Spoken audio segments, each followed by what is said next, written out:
Inutile l'ironia delle opposizioni, dice Zaia, non ho ancora parlato di Fabio Franceschi e di Grafica Veneta perché nessuno me l'aveva chiesto. Quello che so, ha specificato il Presidente, l'ho appreso dai giornali e non da atti ufficiali.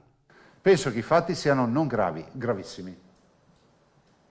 Penso che il racconto di una persona trovata lungo una strada, mi sembra aver capito, con le braccia legate, picchiata, e poi altri che hanno detto che hanno subito la stessa roba, meriti assolutamente giustizia.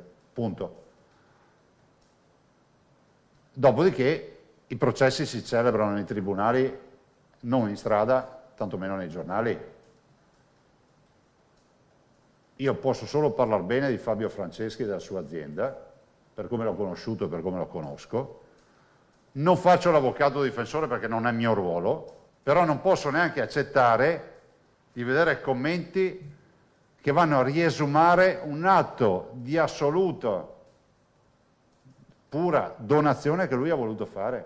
Franceschi ha avuto l'intuizione di utilizzare il tessuto non tessuto, non ha realizzato delle mascherine inutili, ha realizzato delle mascherine di comunità previste da un articolo di legge fatto dal governo Conte, ne ha regalate, non abbiamo neanche pagato la benzina da casa, da Grafica Veneta qua, ce le ha letteralmente regalate 13 milioni di pezzi.